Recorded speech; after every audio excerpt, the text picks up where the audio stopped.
My dad missed my college graduation because my brother had a gig that weekend. Not a paid gig. Not even a real gig. He was performing 3 original songs at an open mic night at a coffee shop 40 minutes from campus. My dad called me the morning of the ceremony, voice already apologetic in that pre-packaged way, like he'd rehearsed it in the shower. "You know how important this is for him, sweetheart. You'll walk across that stage, and you'll be fine. You always are." I stood in my cap and gown in a hotel parking lot, phone pressed against my ear, watching other families pour out of minivans with bouquets and matching t-shirts that said "Proud Family of a Graduate" in iron-on letters. My mom was there, technically. She sat 3 rows back during the ceremony and left before the reception because she wanted to make it to the second half of my brother's set. Nobody took a photo of me holding my diploma. I have exactly 1 picture from that day. I took it myself. In it, I'm smiling at my own reflection in the glass door of the convention center, diploma tucked under my arm, mascara slightly smudged, completely alone. My name is Rachel. And that photo has lived in a hidden folder on my phone for 6 years. Not because I'm ashamed of it. Because every time I look at it, I remember exactly what my family decided I was worth. I want to ask you something before I go any further. Have you ever been the person in your family who was just expected to figure it out? The one they stopped worrying about, not because you were thriving, but because worrying about you wasn't as interesting? If you know that feeling, stay with me. Because what happened 6 months ago changed everything, and I'm still processing it. Before I tell you what my dad said when he saw the listing, tell me where you're watching from right now. Drop your city or your time zone in the comments. I want to know how far this story travels. For context, I'm a 3-1-year, old contracts attorney at a mid-sized firm in Houston. I passed the bar on my first attempt, paid off my student loans 18 months ahead of schedule, and negotiated my own salary every single year, until I was earning more than anyone in my family thought was possible for someone who, quote, chose such a dry field. My brother, Marcus, is 27. He's a musician. He's been a musician since he was 15, which would be a completely neutral fact, except that being a musician in my family has always meant being the one everyone orbited around. Marcus is not struggling in the way artists sometimes struggle, quietly and privately and with dignity. Marcus struggles loudly. He texts my parents about algorithm changes on streaming platforms. He sends voice memos explaining why his EP release didn't perform the way he expected. He shows up to Sunday dinners with a new business plan every 6 weeks. And my parents sit there with their chins in their hands like he's presenting at a TED conference. When he landed a sync deal for one of his songs being used in a local car dealership commercial, my mom framed a screenshot of the YouTube ad and hung it in the hallway. My framed law degree is in the guest bathroom. I told myself for years that I was past it. That the favoritism was just a quirk of family dynamics. One of those things you make peace with in your 30s because holding onto it costs more than letting it go. I was good at telling myself that. I'd gotten a lot of practice. Then, 14 months ago, my grandmother passed away. She was my mother's mother, sharp and funny until the very end, and she had always been quietly, privately proud of me, in a way that felt different from the rest of the family's version of pride. Grandma Ruth didn't brag about me loudly at dinner parties. She sent handwritten notes. She mailed me a card when I made junior associate that just said, "I always knew." She left me a voicemail on bar exam results day that I still haven't deleted. When the estate was being settled, my mom handled most of the paperwork. I didn't think much of it at the time. I was in the middle of a brutal case at work, billing 80-hour weeks, and I trusted that my mom would tell me if there was anything I needed to know. She was the executor. She knew what she was doing. 4 months after the funeral, a document arrived at my apartment via certified mail, a trust summary. I almost set it aside to deal with later, but something made me sit down and open it right there at my kitchen counter, still in my work clothes. The trust had been set up in both my name and Marcus's name when we were children. Grandma Ruth had divided it equally, with clear instructions that the funds were to be distributed when each grandchild turned 30 or upon her passing, whichever came later. I was already past 30. Marcus was 27. My share of the trust should have been $47,000. According to the document in my hands, my portion had been drawn down to just under $4,000 through a series of authorized withdrawals going back almost 8 years. Each withdrawal listed my mother as the authorizing party. The stated reason on every single one was the same 3 words: Family Emergency Fund. I read it 3 times. Then I took a photo of every page. Then I sat on my kitchen floor in my pencil skirt and heels and stayed there for a while. I'm an attorney. I understand estate documents. I understand authorization. I understood exactly what I was looking at. And I understood it with a specificity that felt almost clinical, like diagnosing yourself with something serious and not yet being able to feel it.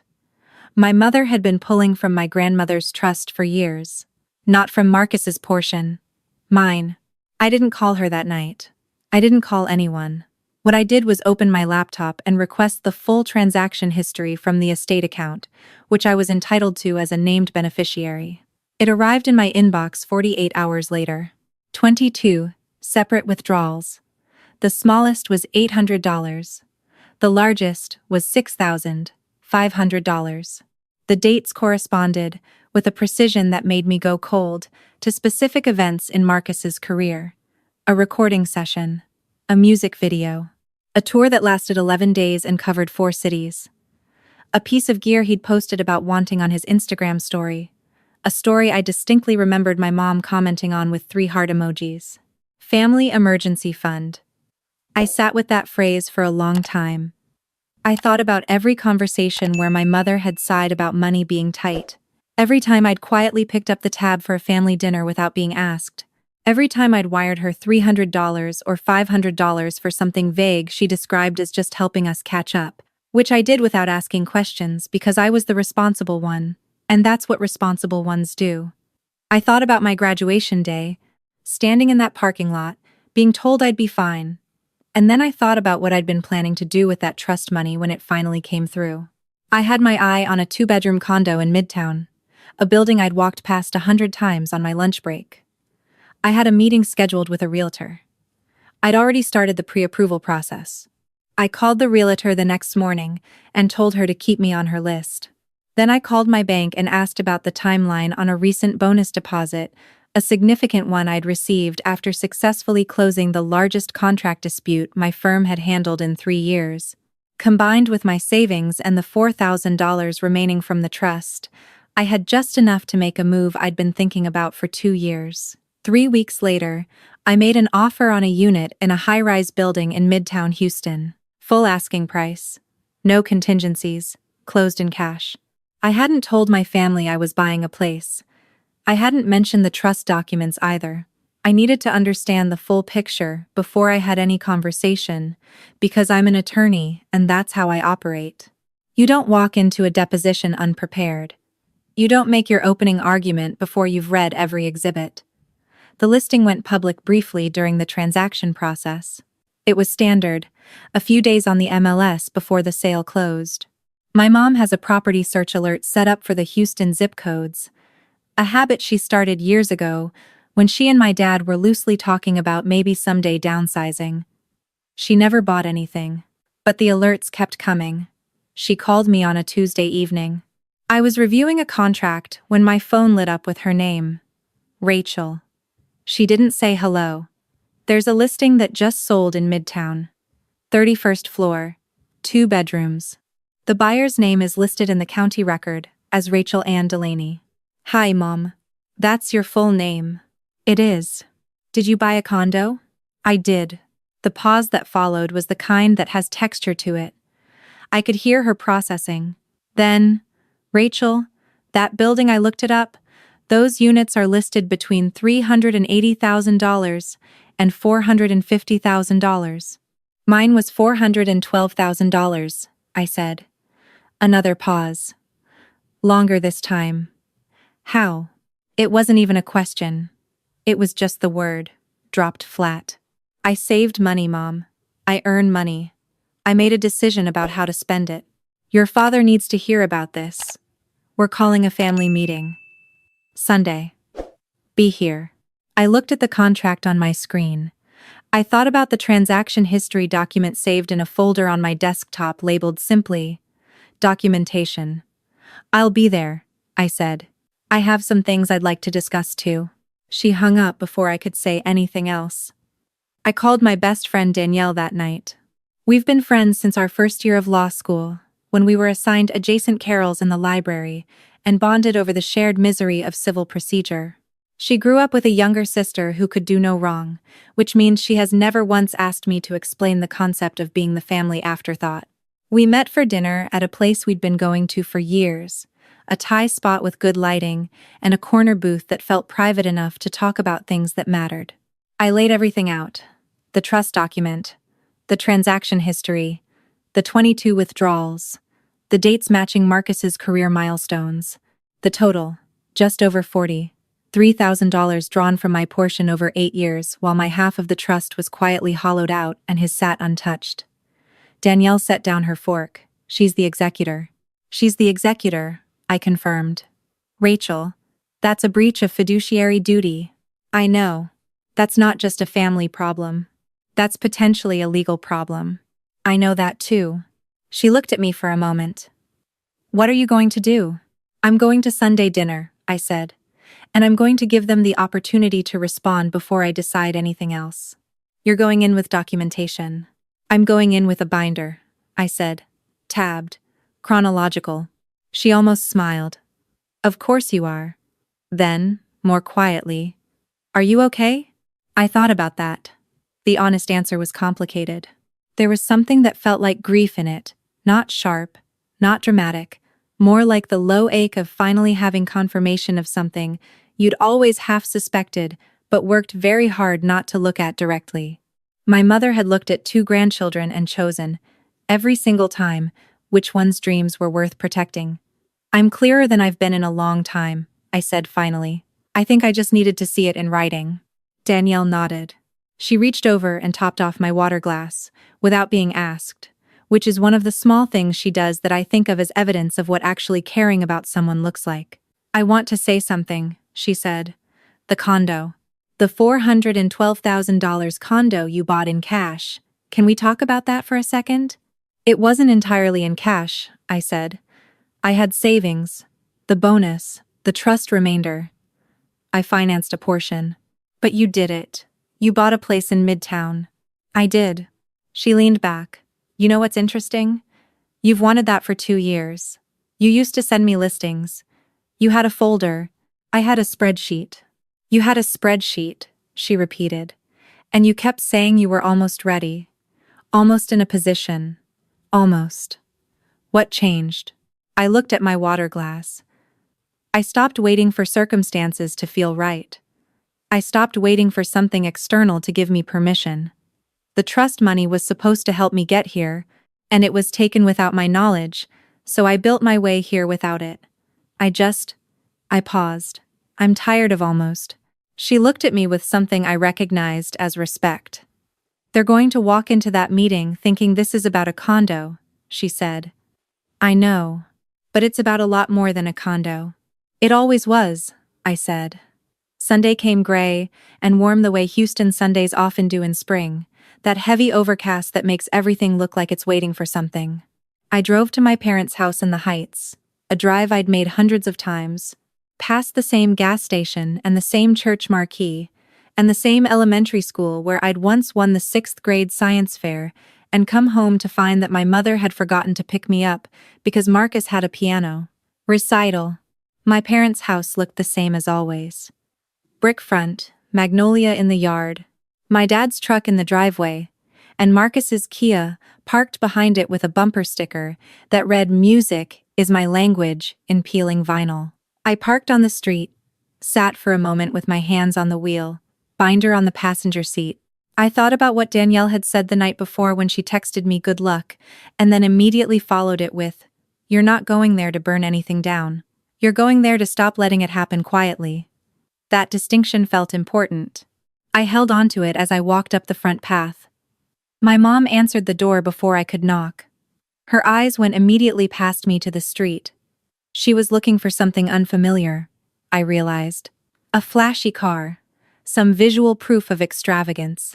When she saw my same lease sedan she'd seen 100 times, something in her expression recalibrated, though I couldn't tell toward what. "You drove yourself," she said. "I always drive myself, Mom." Inside, the living room had the particular stillness of a room where people have been waiting and not talking. My dad was in his usual chair. Marcus was on the couch, legs stretched out, scrolling on his phone with the specific energy of someone who has been told to be present, but has not quite agreed to it. My mom sat in the chair closest to my dad, the two of them arranged in a way that felt, consciously or not, like a unified front. I sat on the love seat across from them, set my binder on the cushion beside me, and didn't open it yet. "So," my dad said. He had his hands folded, elbows on knees, the posture he used when he wanted to look reasonable. "This condo. We can talk about the condo," I said. "But I actually want to start somewhere else. Rachel." My mom's voice had that controlled quality. "We're concerned. A purchase like that, without talking to anyone in the family first." "I'm 31, I said. "I'm an attorney. I've been financially independent for 9 years. I'm not sure why a real estate decision I made with my own money requires family input." "Because it's a significant amount," my dad said. "Because we worry. We want to make sure you're not overextending." I looked at him for a moment. He meant it, I could tell. He genuinely believed he was expressing parental concern. And that was, somehow, the part that made everything else harder to hold on to without emotion. "I want to ask you both something," I said. "And I need you to answer honestly." I reached into the binder and slid out a single page. "The trust summary. Did you know about this?" My mom's eyes went to the document. Her expression didn't collapse, exactly. It went very still. "Where did you get that?" she said quietly. "It was mailed to me as a named beneficiary. This is the trust Grandma Ruth set up for me and Marcus when we were children. I received this summary 4 months ago. I've since requested the full transaction history, which I also have." My dad reached forward and picked up the page. He read it, his forehead creased. "I don't understand," he said slowly. He looked at my mom. "I thought the trust was—" "Can you tell me about the family emergency fund?" I asked. My mom was quiet. "Mom." I kept my voice even. "There are 22 withdrawals from my portion of the trust over 8 years. Each one is authorized by you as executor with the notation Family Emergency Fund. They total $43,200. Marcus's portion of the trust is intact." The room went very quiet. Marcus had put his phone face down on his knee. He was looking at my mom with an expression I couldn't quite read. "We were stretched thin," my mom said finally. Her voice was lower. "Your dad's hours were cut for almost 2 years. Marcus was trying to build something real, and every time he got close, something came up. Equipment, travel, the recording costs alone. I understand that money was tight," I said. "I want to talk about why you went into my trust to handle it." "You were doing well," she said. It came out half defensive and half something else, something that sounded almost like it was supposed to be a compliment. "You always landed on your feet, Rachel. You were earning good money. Your brother needed the support." There it was. The version of events I had suspected, and now had confirmed. My stability had been read as permission. My competence had been treated as surplus that could be redistributed without asking me. I reached into the binder and laid out the transaction history, the full one, all 8 years of it printed in chronological order with certain lines highlighted in yellow. "I want to show you something," I said. "This withdrawal, January 14th, $6,500. Do you remember what that was for?" My mom looked at the highlighted line. She didn't answer. "I do," I said. "Because I looked it up. That was the same week Marcus posted about the Neve 8078 console session at the studio downtown. He put it on Instagram stories. He tagged the studio. The session cost $6,000. You commented with a red heart. "Recording is expensive," my dad started. "It is," I agreed. "This one here, $3,800. That's from the same month Marcus did the West Coast dates. 4 cities, 11 days. I found the tour announcement in his archived posts. And this one I moved down the page $4,100. This one is dated 3 weeks after I told Mom I was thinking about continuing my education. I mentioned an LLM program I was considering. You told me money was too tight to help, that I'd have to figure it out alone, that was just adulthood. I looked up. I withdrew my application. I told myself it wasn't the right time. Meanwhile, this withdrawal went out 11 days after that conversation. My mom put her hand over her mouth. I'm not saying any of this to be cruel, I said. I need you to understand what the pattern looks like from where I've been standing. Every time I had something I wanted for my future, I was told resources were limited. Every time Marcus needed something for his career, resources appeared. Except they weren't just appearing. They were coming from an account that had my name on it. An account my grandmother set up specifically for my future. My dad set down the page. He looked at my mom, and for the first time I could remember, he looked like he didn't know what to say to her. I didn't know, he said quietly. I knew we were helping Marcus. I didn't know where all of it was coming from. I handled the estate, my mom said. Her voice had gone small. Your father wasn't involved in the specifics. I want to be clear about something, I said. I reached into the binder and removed one more document. A letter from an attorney at a firm I had no affiliation with. A colleague who had reviewed the transaction history as a neutral third party. What happened here is not just a family decision I disagree with. As executor of the trust, you had a legal obligation to act in the interest of both beneficiaries. Withdrawing from one beneficiary's share without their knowledge or consent, for purposes unrelated to their benefit, is a breach of that duty. This letter outlines what remedies exist. My mom's eyes were wet now. My dad was reading the letter, jaw tight. Marcus hadn't said anything. He was still sitting with his phone face down on his knee, looking at the coffee table. Marcus, I said, not unkindly, did you know where the money was coming from? He was quiet for a moment. Then, I knew they were helping me. I didn't ask specifics. A pause. I didn't know it was yours. I believed him. That, somehow, was the most clarifying part of the whole afternoon. Marcus hadn't conspired. He had simply never been required to ask questions. He had been raised in a family where someone else always made the math work, and he had accepted that as the natural order of things, the way you accept electricity without thinking about the infrastructure behind it. I believe you, I said. But that's part of what I need all of you to understand. The fact that you never had to ask is itself the problem. My dad put the letter down.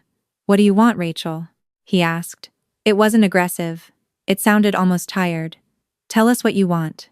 I want 3 things, I said. First, I want acknowledgement. Not an explanation, not a justification. I want you to say out loud that taking from my trust, without telling me, was wrong. Silence. Then my mom said, voice cracking. It was wrong. She stopped. Steadied. I told myself you didn't need it the way he did. But that wasn't my decision to make. You're right. It was wrong. My dad nodded once. Stiffly, which for him is roughly equivalent to an apology in full. Second, I continued. I want a repayment plan. I'm not asking for it tomorrow. I understand your financial situation. But I want something in writing. A timeline. Signed. Treated like the legal obligation it is. My dad cleared his throat. We can do that. Third, I said, and this one I'd thought about the longest. I need you to stop subsidizing Marcus's life in ways that prevent him from building one that can sustain itself. I'm not saying don't support him emotionally. I'm not saying never help him. But he's 27. If his career can't cover his rent yet, he needs to know that and adjust, not be insulated from that reality indefinitely. Marcus looked up then. His expression was complicated, not angry. Something more like being caught in the middle of something he didn't know he'd been standing in. I'm not trying to blow up your life, I said to him directly. I'm saying that what they've been doing isn't only unfair to me. It's not fair to you either. You deserve to know what you're actually capable of, without a safety net you don't know exists. He was quiet for a long moment. Then he said, How much was it, total? $43,200, I said. He closed his eyes briefly. I didn't know, he said again. I know, I said. What followed was not a dramatic unraveling. Nobody threw anything. Nobody stormed out. What happened was harder and quieter than that. My dad asked to see the full transaction history. He went through it slowly, line by line, while my mom sat beside him not looking at it.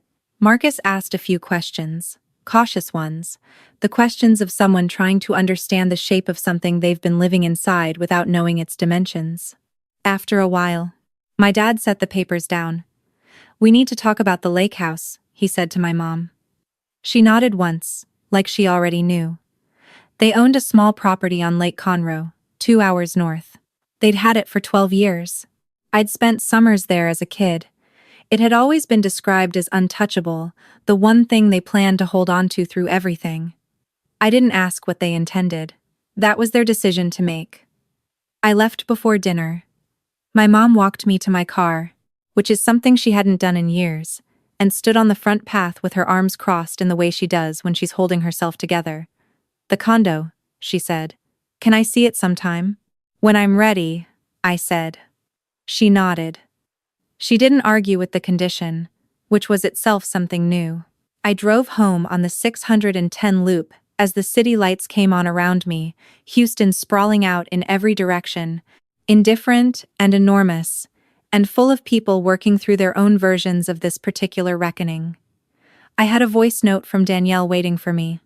Call me when you're out. Doesn't matter how late. I called her from my parking garage, sitting in the car with the engine off. How'd it go? She asked. They heard me, I said. That's more than I expected. And the money? They're going to sell the lake house. She was quiet for a second. Rachel. I didn't ask them to. My dad decided. Still. Yeah, I said. Still. I sat there for another minute before going upstairs. The condo was quiet in the way new spaces are before they've been fully inhabited, that clean, waiting silence. I'd hung 3 things on the walls so far. A print I'd bought at a gallery the previous fall, my law school diploma, and the photo from my graduation day, the one I'd taken of myself in the glass door, cap and gown, diploma under my arm, entirely alone and entirely smiling. I'd framed it last month, not because I'd made peace with being left there, but because the woman in that photo had built a life worth documenting without waiting for anyone's permission, and I thought she deserved a wall. 6 weeks later, my dad called on a Sunday morning. He'd sold the lake house. The wire transfer would arrive by Wednesday. He'd also, without being asked, spoken to a financial advisor about restructuring things, and Marcus had gotten a part-time position at a production company while continuing to work on music. He called me, my dad said. Marcus did. He said he wanted to know if I thought he was actually talented, or if we'd just been protecting him from finding out he wasn't. What did you tell him? I told him I thought he was talented, but that the only way he'd ever really know was if he built something without us holding the floor. I looked out my window at the Houston skyline. That's the right answer, Dad. I know I can't fix what we did, he said. But I'd like to try to do better. I know. The condo offer stands, he said. I'll buy you dinner. Your mother too, if you're up for it. Not yet, I said. But maybe. He accepted that. We said goodbye.